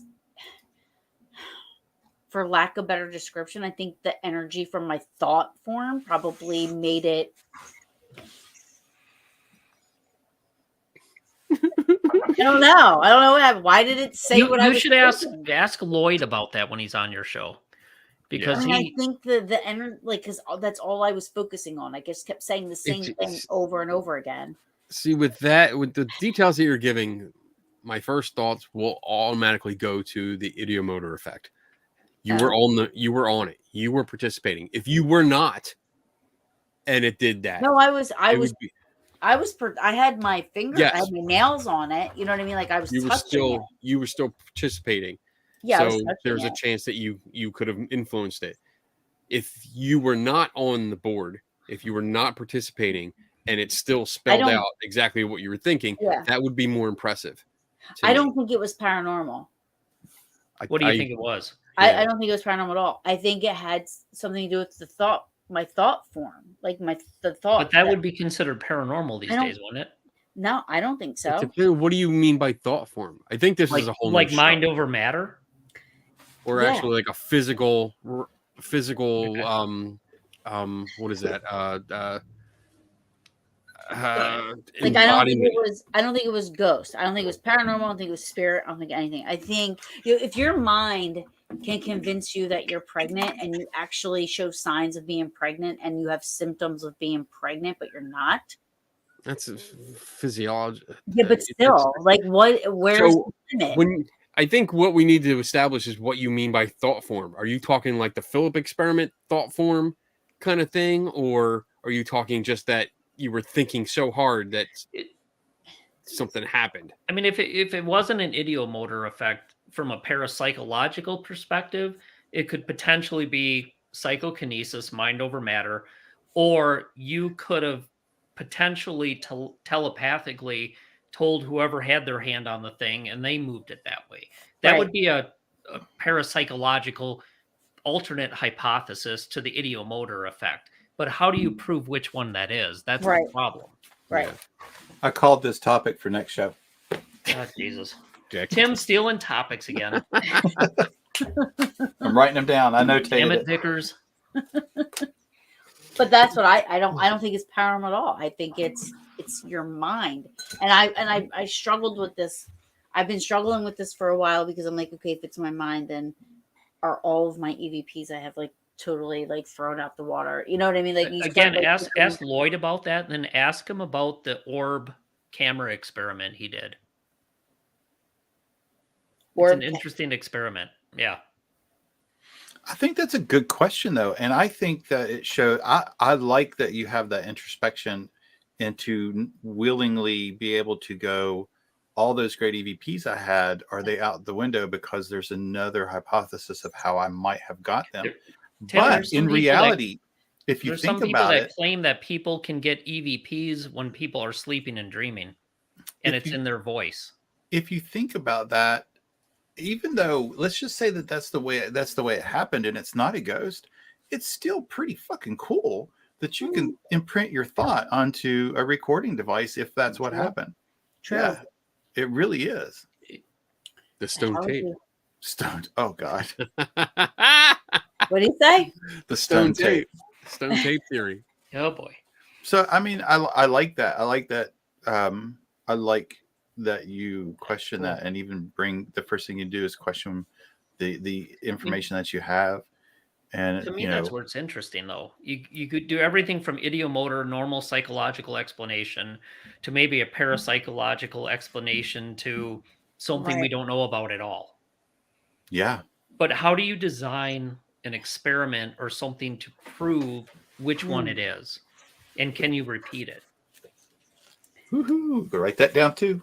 I think to start, just to rule out your physical manipulation. So touch, Right. tactile manipulation, you don't participate in the event. So with the example of the Ouija board, you don't participate. Right. So that will at least control the variable of the ideomotor effect, because you're the one having the specific thought. thought. Right. So if there's a control I where you wasn't don't tell touching anyone and no Right. one else knows what you're concentrating on, then there at least that rules out that part, I think. And Dave? that would be that's a good start of a test, Kenny. If you're looking at the parapsychological thing, if she was projecting something to the other person that was doing that, the best test would be, don't have her touch that. Just think about, what she's thinking about, and then have the other person who's supposedly controlling the planchette have a blindfold on and see if you get the same answer. Right. Because that would help elucidate, are you sending a signal, and are they able to read it and then push the thing around to get what you're sending them Right. Right. without seeing it.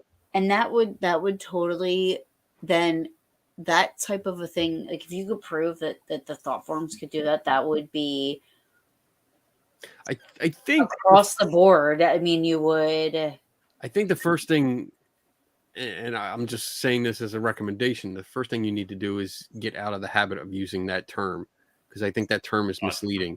What? Thought forms means something forms. else. As far as I know, It's it not means- accepted in the parapsychological community. So I would say some sort of, I mean, if you were going to truly use their terminology, it would be like some sort of anomalous cognition with anomalous Right. perturbation, which is basically you send something to somebody without the normal channel, and it's able to cause an effect without without a normal physical response in the body. So I want to say another important thing that I think you guys are talking about. But if you use the same nomenclature or the terminology, that means when you do research to see if there's any history of tests or experiments done, then you will be more likely to hit and find Right. them using the terminology like what Dave had said. Tim 'Cause I- loves Google Scholar. I will lose a whole day of work in Google Scholar. Not that I mind, but I will. I love Google Scholar. Yeah, like, and that's the thing. Like, then I just started like questioning, like everything, because I was at an investigation, and somebody else asked the question, "Can you tell me what your name is?" And in my head, I kept saying Bob, right? Mm-hmm. And then the recorders, there was like 2 or 3 recorders that picked up the word Bob. So I'm thinking, okay, was that me putting it out there, or is that like, or because you hear medium or psychic mediums, medium psychics, or you say they're getting these things in their head, right? But is that because one person is like thinking that that's what they want to hear, or that's what they want, that's what the answer is? You know what I mean? And the only time that, I mean, recently, the only time that anything like that has disputed that, when I was at work and I was the last one there. I don't know how to explain it. I wasn't thinking anything. I was at work. I was closing up. I was sitting there waiting 5 more minutes because we couldn't leave until 8 o'clock on the dot. And I'm just sitting there, and I hear a woman, clear as day, say, "What is this place?" And it was loud, and I actually thought somebody was there. But then after the thought, it's an old the office I worked in is an old house. You can hear people walking from the other side to wherever you're at. You can hear, you know what I mean? So I'm like trying to go through my head of all the, like, how come I didn't hear this person walking up? Where are they? I immediately got up and walked around the corner. I'm like, hello, like, hey, can I help you? Like, I immediately get up because I think it's a person. And then afterwards, I'm like, how did I hear this person walk up? Where are they? Where did they go? Like, after the fact, I started questioning. Immediately I thought it was a person. And I'm like, why are they? What are you doing? Nothing. I don't smoke at work. Whatever. So that's interesting. There was just recently another publication. I think we hit very loosely on it in one of our shows not too long ago about the auditory hallucination while you're in between or just becoming awake. And that can be anything from fan noises, environmental noises that your brain will interpret and reformulate in your mind as a word. And it's really, really cool. I enjoyed that exceptionally. Cool. Hey, I gotta get going soon. You got puppy pee to clean up, I bet. Oh my God. You got dog poop to clean. You got dogs to feed. You got to give them a bath. Oh my God. Damn I it. did not realize we've been on for 2 hours. This was great conversation. I Oh, loved this is a it. great conversation. This has been fun. Yeah, I loved having you guys on. Because we're adorable. Yeah, you are. All 3 of you Aw. are. Awesome. Aw. You're like, because we're the 3 best friends that anybody could have. 3. Hangover. Who's been left out. Jesus. I'm out. Yeah. Tim's out. I'm always the one Tim's that's out. out. I was saying like hangover. I'm always like But the no, this designated was driver. really fun. I loved having you guys on. Kenny, I love you so much. You know that. I know. And then you I'm too. loving My it. God. I can't. You guys are the best. We are. I love you And guys. you'll get to see them in Gettysburg. Yes. Yes. You're going to the bash? The bash. We're gonna have the table set up, and we're gonna We're cause going to do trouble. another show. Is this I going to be think your we're gonna do a first? show Have there. you guys gone to a paranormal Yeah, last year we were Mhm. there together. You were? We were Yeah. not at the bash. We were at the other one. Phenom. No, the other. Yeah, not the bash. The other I one. was We at were all Phenom. there. Yeah. We did a Yeah. live show from there. Yeah. Yeah, I'm pretty sure I met you at the other one. I met a group of people. The That, peaches. Peaches. The girl. Yeah. Tim. Tim, you're very memorable. Well, I was drunk 23. Did she do a Hours John later. Zaffis? Did you, Tim? Did she turn around and walk away when you said hello? Who said who did that? Zaffis. Yeah, Zaffis blew him off. I enjoyed it too. It was I great. believe Tim asked him if an object could become possessed, what's the mechanism of it becoming possessed? Yep. And he just turned around and walked away He from didn't him. even answer me. He just turned away and walked away from his booth. Oh, so wait. So that's when was that? Was that like was That that was right? at the That was at the Para-Unity unit. conference. Para-Unity. Not last year. Christ. When we a went couple years to ago. Unity. Ugh. When White we went to House, Hill. White Horse, White Hill. White Hill. Thank you. One of them White white Horse, things. White House.